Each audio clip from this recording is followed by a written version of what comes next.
Seorang kakek di Pangkep tewas ditebas cucunya.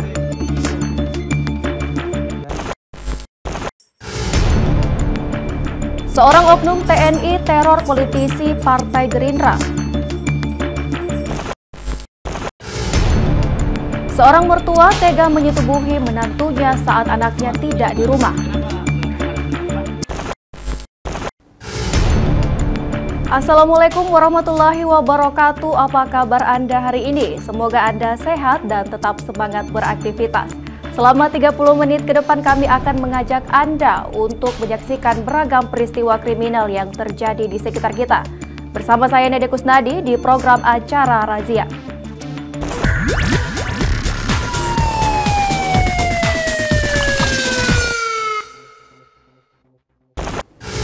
Ya, kita awali informasi hari ini. Polisi mengungkap motif pelaku di Kabupaten Pangkep yang tega membunuh kakeknya sendiri bernama Muksin 50 tahun ini menggunakan parang.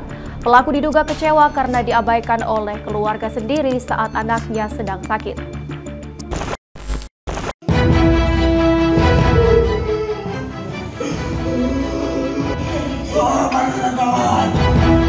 Berdasarkan pemeriksaan sementara yang dilakukan oleh pihak kepolisian, terungkap bahwa pelaku menyimpan kekecewaan yang mendalam terkait kondisi kesehatan anaknya, serta pelaku merasa tidak ada perhatian yang cukup dari anggota keluarga lainnya dalam menghadapi cobaan ini. Kekecewaan itu sudah lama dipendam oleh pelaku yang merasa terasing di keluarganya sendiri. Puncaknya pelaku lantas mendatangi rumah orang tuanya yang juga menjadi tempat tinggal korban. Pelaku lantas mengamuk setelah mengambil sebilah parang. Pelaku saat itu menyerang keluarganya yang ada dalam rumah tanpa memilih target tertentu. Perbuatan pelaku membuat keluarga dalam rumah panik dan berusaha melarikan diri. Naasnya korban justru terkena serangan parang dari pelaku. Pelaku mengamuk secara membabi buta. Pada saat kejadian, pelaku mengejar semua yang ada di dekatnya. Semua ia kejar sambil membawa parang, dan korban inilah yang dapat dijangkau oleh pelaku. Akhirnya korban tewas di tempat kejadian dengan mengalami 13 luka tebasan dan tusukan di bagian kepala, telinga, leher, dan punggung. Pelaku menyerahkan diri setelah sempat dibujuk oleh aparat kepolisian yang mendatangi TKP tersebut. Ironisnya korban ternyata merupakan kakek dari pelaku. Ia tega membunuh kakeknya sendiri bernama Muksin 50 tahun ini dengan menggunakan parang.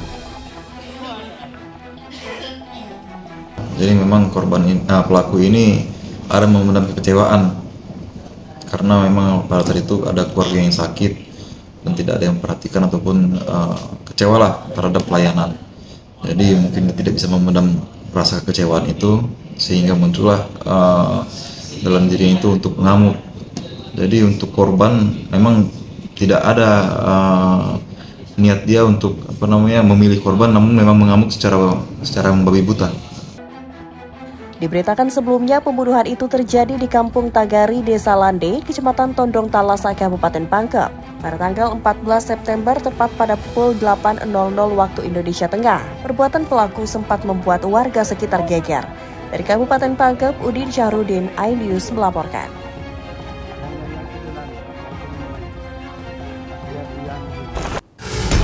Kita beralih ke informasi lain, pemirsa. Naas, kakek lanjut usia warga Sukabumi, ditemukan tewas di dalam kamar kontrakan miliknya di Toraja Utara, Sulawesi Selatan.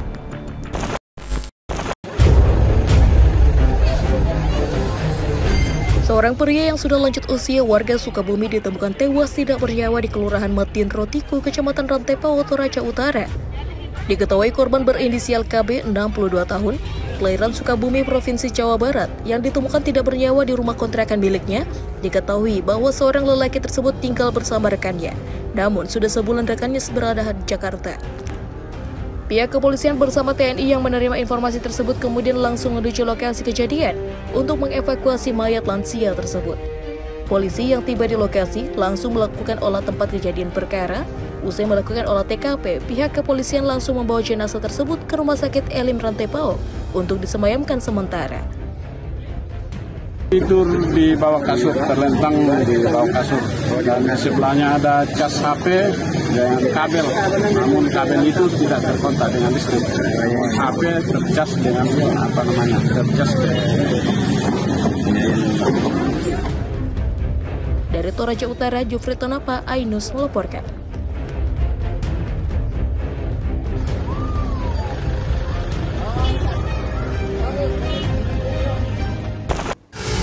Pemirsa, diduga tidak pandai berenang, seorang bocah tenggelam di sebuah kolam penampungan air sedalam 3 meter di Kelurahan Alepolea, Kecamatan Lau, Kabupaten Maros. Meski sempat diberikan pertolongan pertama, namun nyawa korban tak dapat diselamatkan.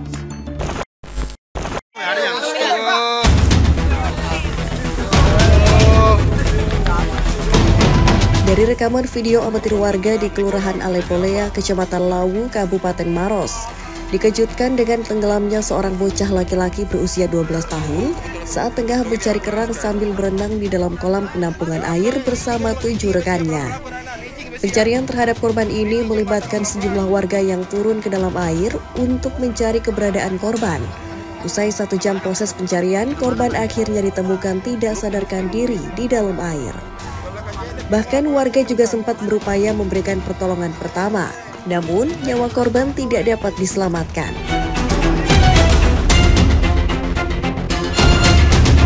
Diketahui korban bernama Lutfi, seorang bocah berusia 12 tahun yang merupakan siswa sekolah dasar. Sebelumnya korban bersama 7 rekannya diketahui tengah bermain air sambil mencari kerang di sekitaran kolam penampungan air yang dijadikan sumber irigasi pertanian. Namun naasnya saat meloncat ke dalam kolam tersebut, korban diduga tidak pandai berenang hingga tenggelam di kedalaman 3 meter. Rekan korban yang panik hanya bisa menangis sambil meminta tolong kepada warga sekitar. Tidak mahirlah dalam berenang sehingga terjadi tenggelam. Itu waktu dia berenang ke sana itu Bang, berapa orang Bang? Yang berangkat ke sana 8 orang, bertujuh dengan temannya. Itu korban yang berhasil dievakuasi dalam kondisi meninggal dunia ini kemudian dibawa ke Rumah Sakit Umum Daerah Maros untuk dibersihkan, lalu dibawa ke rumah duka di lingkungan Pamela Kang Jene, Kelurahan Alepolea, Kecamatan Lawu, Kabupaten Maros, dan rencananya akan dikebumikan pada Senin esok. Dari Kabupaten Maros, Wahid Ruslan, iNews melaporkan.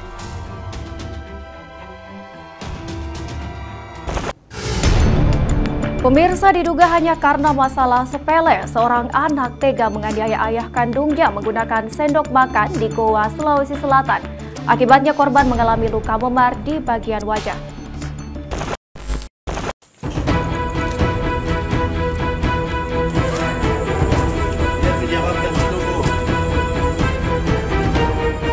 Petugas SKPT dibantu unit Jatan Ras Satreskrim Polres Goa langsung mendatangi TKP penganiayaan yang dialami Muhammad Aris, 35 tahun, seorang ayah yang dilakukan oleh anak kandungnya sendiri di Desa Jene Talasang, Kecamatan Palangga, Kabupaten Goa. Usai olah TKP, polisi kemudian mengamankan anak kandung korban berinisial AA, 15 tahun, untuk dimintai keterangan. Akibat penganiayaan ini, korban mengalami luka memar dan luka gores di wajah.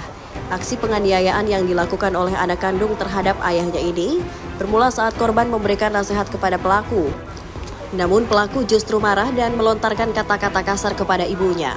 Spontan korban ikut kesal dan memukul anaknya yang kemudian dibalas oleh anaknya dengan penganiayaan. Menurut ayah pelaku, penganiayaan terjadi karena pelaku tidak terima dinasehati orang tuanya. Kelahi sama adiknya tadi. Ya, jadi saya bilang jangan kau berkelahi, jadi mamanya ambil, jadi langsung dia bilang apa, dia saya tempelin dia. Jadi dia pukulin saya bilang jangan kasih begitu mamamu, karena dia yang melahirkan kamu itu. Menggunakan sendok makan, melakukan pemukulan terhadap bapaknya. Sekarang anak ini diamankan di mana, Pak? Jadi untuk sementara anaknya kita amankan di Polres Goa guna untuk melakukan pembinaan. Dari Kabupaten Goa, Bukma iNews melaporkan.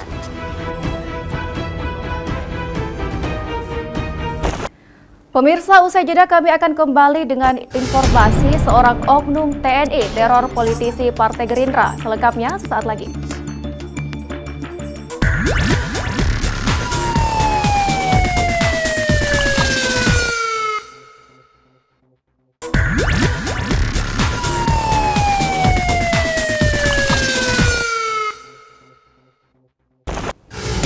Ya, terima kasih pemirsa masih bersama kami. Pasca aksi koboi oknum TNI di depan rumahnya, Ketua Bapilu Partai Gerindra Sulsel Harmansyah mendatangi markas datasemen Polisi Militer 14 Makassar. Sekitar 3 jam lebih menjalani pemeriksaan, politisi Gerindra tersebut mengungkapkan keluarganya mengalami tekanan berat akibat aksi teror sejumlah oknum TNI tersebut.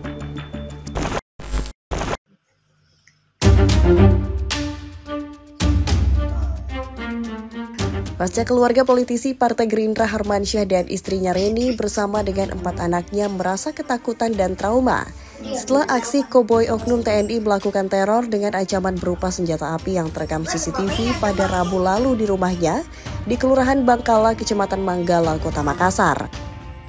Kejadian tersebut juga telah dilaporkan di pihak Datasemen Polisi Militer 14 Makassar. Kamis lalu, Ketua Bapilu Partai Gerindra Sulsel Harmansyah kembali menyambangi markas Datasemen Polisi Militer 14 Makassar di bawah Satuan Polisi Militer Kodam 14 Hasanuddin.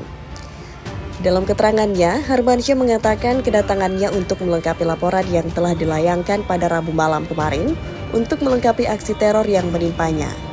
Laporan ini disebut dilakukan lantaran pihaknya bersama keluarganya mengalami tekanan intimidasi akibat aksi teror tersebut. Perilaku oknum TNI yang mendatangi rumahnya dengan mengacungkan senjata api dengan seragam lengkap institusi TNI dinilai memberikan tekanan, sehingga perlu diselesaikan di Denpom. Harmansyah mengaku tidak memiliki masalah dengan siapapun. Untuk itu pihaknya meminta pihak Denpom dapat melakukan penyelidikan secara tegas. Pengancaman yang ditujukan ke saya hanya menempuh jalur hukum saja karena ini ada institusi yang lebih berwenang. Saya selaku korban merasa terancam, keluarga saya merasa terintimidasi. Istri dan anak saya dalam kondisi psikisnya lagi bermasalah, ketakutan terus, sehingga kami harus menempuh upaya-upaya hukum dengan melakukan pelaporan di Denpom karena ini adalah urusan institusi. Saya juga tidak paham permasalahannya apa. Oknum ini saya tidak kenal, motivasi dan tendensinya apa sehingga melakukan hal-hal yang serupa yang di luar daripada nalar saya sebagai penegak hukum, bergerak di luar daripada garis komando, memakai seragam, mengeluarkan senjata api yang bukan pada peruntukannya. Sementara itu, Kapendam 14 Hasanuddin Kolonel Infantri Magapul Hutajalu saat dikonfirmasi melalui pesan selulernya, mengaku oknum TNI yang melakukan teror tersebut telah dipanggil ke Denpom untuk dilakukan penyelidikan. Saat ini belum ada penjelasan resmi terkait identitas para pelaku dalam rekaman CCTV tersebut. Dari Makassar, Leo Muhammad Nur, iNews melaporkan.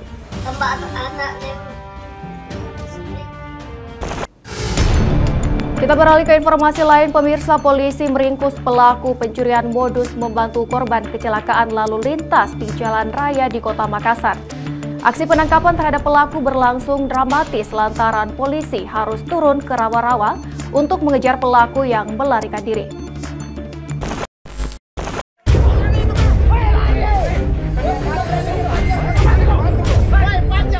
Sempat buron selama 2 bulan, polisi berhasil meringkus pria berinisial ZA, pelaku pencurian modus membantu korban kecelakaan lalu lintas di Kota Makassar. Penangkapan terhadap pelaku bahkan berlangsung dramatis. Polisi yang melakukan pengejaran di Jalan Daeng Tata 3, Kecamatan Tamalate, Kota Makassar, harus turun ke sebuah rawa-rawa untuk mengejar pelaku yang mencoba melarikan diri di sebuah rawa-rawa yang gelap. Meski berusaha kabur dengan berenang, namun pelaku berhasil disusul oleh polisi. Pelaku kemudian dibawa dari tengah rawa ke tepian untuk selanjutnya dibawa ke Polrestabes Makassar untuk pemeriksaan lebih lanjut.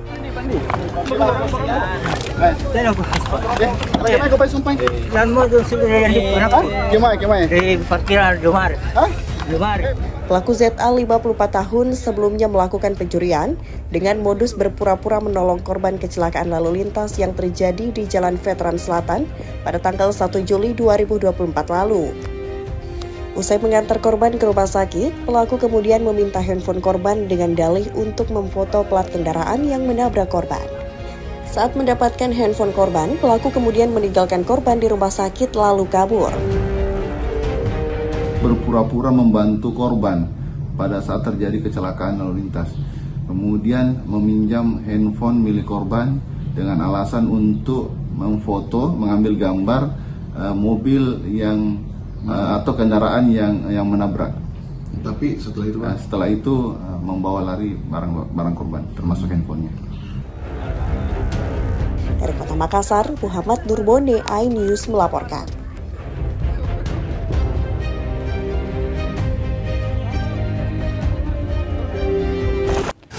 Pemirsa, menyusul tuntutan 18 tahun penjara oleh Jaksa Penuntut Umum, terdakwa Koko John melalui kuasa hukumnya meminta untuk dibebaskan.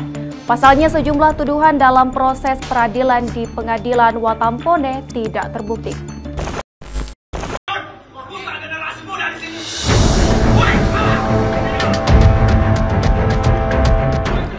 Inilah rekaman viral di media sosial saat Koko John berjalan di antara kerumunan massa yang datang dalam sidang dakwaan dirinya sebagai bandar narkoba jenis sabu di Pengadilan Negeri Watampone, Kabupaten Bone.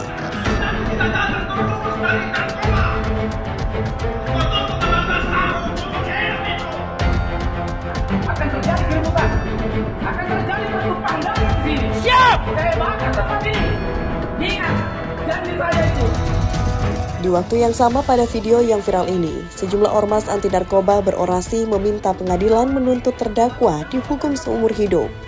Bahkan dalam orasinya mengancam akan membakar kantor pengadilan jika tuntutannya tidak dipenuhi. Orasi sejumlah ormas anti narkoba ini usai terdakwa disinyalir menjadi biang kerok rusaknya pemuda di Kabupaten Bone akibat dari peredaran gelap narkotika jenis sabu. Pihak kuasa hukum dari gembong narkoba Koko John mengatakan, tuntutan 18 tahun kurungan penjara itu tidak adil dan meminta majelis hakim untuk membebaskan kliennya. Pasalnya dalam persidangan diklaim tidak ada bukti kuat terkait tuduhan sebagai bandar narkoba. Tuduhan kepemilikan sabu seberat 7,6 gram dari 46 bungkus sasyat dan sejumlah alat pakai adalah konspirasi untuk menghakimi kliennya dalam proses persidangan. Juli 2024 ada 193 tersangka narkotika. Dan dari 193 narkotika itu tidak ada yang menyebut terdakwa Ivilewa. Lalu pertanyaannya dari mana mereka mendapatkan? Kalau saksi pemberitaan mengatakan bahwa dia bandar besar dan dia yang mengatur peredaran narkotika di Kota Bone. Jadi saya tambahkan bahwa ruko di Jalan Jenderal Sudirman itu ada beberapa barang bukti yang disita, misalnya pipet, bom. Tapi ruko di Jalan Jenderal Sudirman itu bukan kediamannya terdakwa Ivilewa, dan terdakwa Ivilewa ke sana sehari paling cuma 2-3 jam. Jadi dia tidak tahu apa yang terjadi di rumah tersebut dan tidak tahu siapa yang punya barang bukti yang disita itu. Yang 8 gram itu, yang sekitar 7,3 ya. Pipet, bom, tapi tidak ada sabu-sabu juga ditemukan dalam ruko itu. Terdakwa Koko John juga merupakan seorang pengusaha bangunan di Kabupaten Bone. Ia ditangkap di salah satu kafe di Jalan Ratulangi, Kota Makassar pada 15 Januari 2024. 18 tahun kurungan penjara tuntutan Jaksa Penuntut Umum tersebut kini menantinya. Usai 2 pasal dikenakan, yakni 114 ayat 2 dan pasal 138 Undang-Undang Narkotika. Dari Makassar, Syahrul Adiaksa, iNews melaporkan.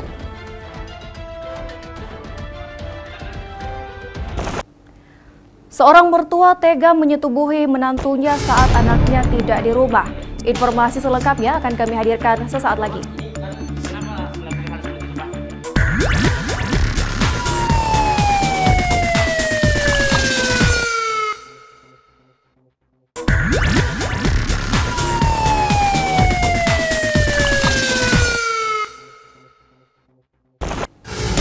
Ya, terima kasih pemirsa, masih bersama kami. Seorang mertua di Kabupaten Sinjai tega menyetubuhi menantunya sendiri.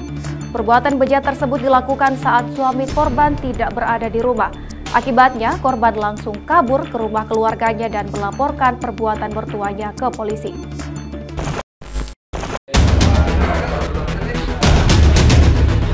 Seorang pria yang sudah lanjut usia berinisial KD, tinggal di Desa Sukamaju, Kecamatan Telulimpoe, Kabupaten Sinjai, tega melakukan tindak pidana pemerkosaan. Ironisnya perbuatan bejat ini dilakukan pada menantunya yang berinisial S, yang tidak lain adalah istri dari anak kandungnya sendiri.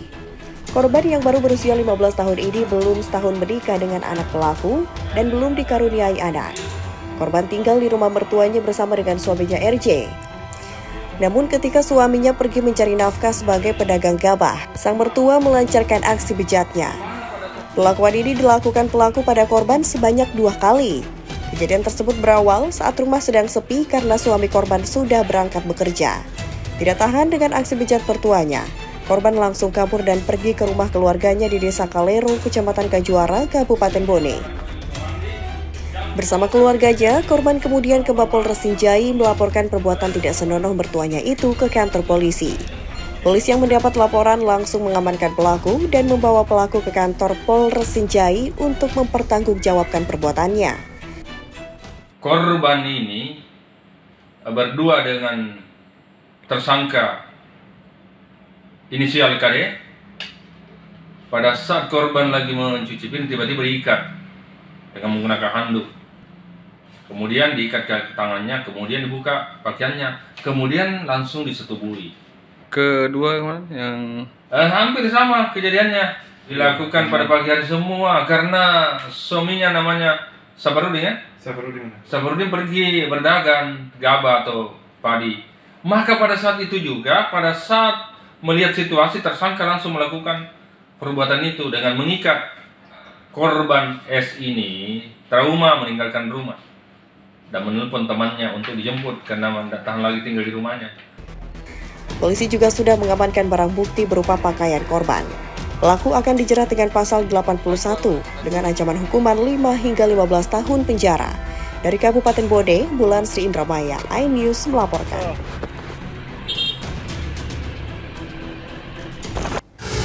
Kita beralih ke informasi lain, pemirsa. Seorang pemuda ditangkap polisi karena diduga menyetubuhi seorang siswi SMP di Goa, Sulawesi Selatan. Ironis, korban dipaksa oleh pelaku berhubungan badan saat sedang menstruasi hingga mengalami pendarahan hebat dan harus dilarikan ke rumah sakit.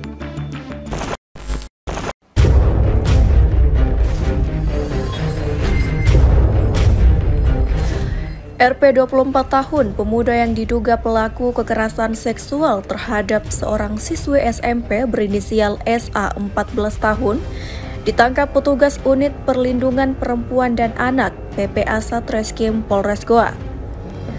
Pelaku ditangkap usai dilaporkan orang tua korban karena diduga telah menyetubuhi korban yang masih duduk di bangku SMP.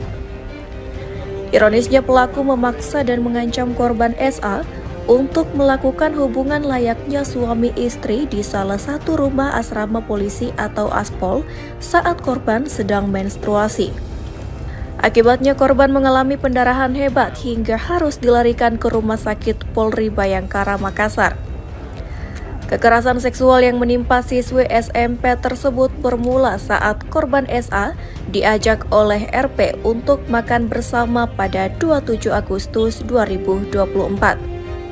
Setelah itu, korban langsung dibawa ke rumah asrama polisi yang sedang kosong dan dipaksa untuk membuka pakaian dan berhubungan badan. Sebelumnya setelah mengenal dengan korban dan pada saat atau sebelum kejadian ini, pelaku mengajak korban ke salah satu tempat, tepatnya di rumah kosong tadi yang menjadi TKP, dan setiba di situ memaksa korban untuk melakukan persetubuhan. Polisi kini menyita sejumlah pakaian dalam serta pembalut milik korban serta pakaian pelaku sebagai barang bukti. Akibat perbuatannya, pelaku RP kini ditahan di unit PPA Satreskrim Polres Goa, Sulawesi Selatan dan dijerat pasal 81 Undang-Undang tentang Kekerasan Seksual Anak di bawah umur dengan ancaman kurungan 15 tahun penjara. Dari Kabupaten Goa, Bukma iNews melaporkan. Pemirsa, 2 wanita di Kota Makassar terlibat adu mulut, bahkan saling jambak hingga viral di sosial media. Aksi berujung pengeroyokan tersebut disebabkan perihal romantisme kesalahpahaman usai terduga pelakor disambangi di kediamannya.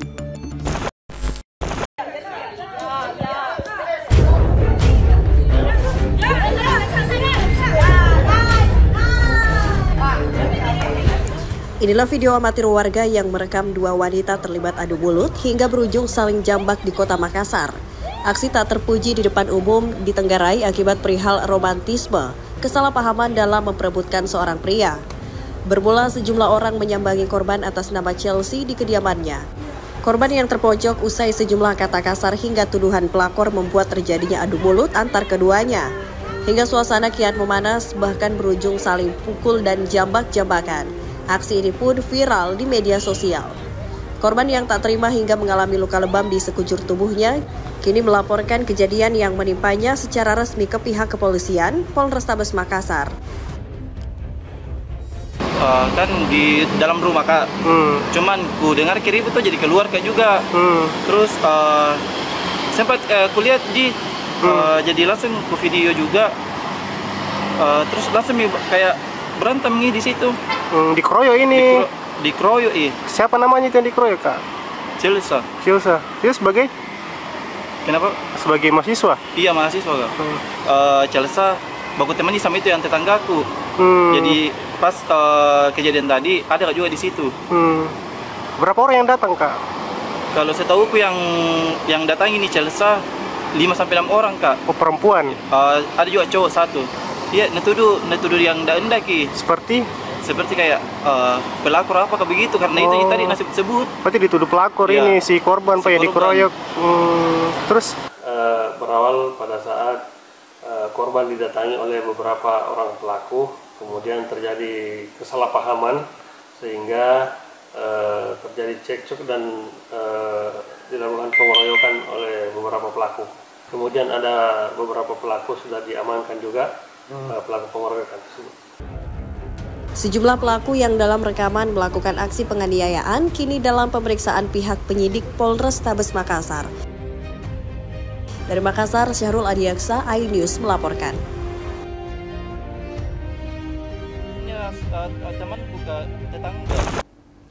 Ya, informasi tadi sekaligus menutup jumpa kita pada edisi hari ini. Saya Neda Kusnadi beserta tim yang bertugas pamit undur diri. Wassalamualaikum warahmatullahi wabarakatuh. Salam lagi, tak pada salamat.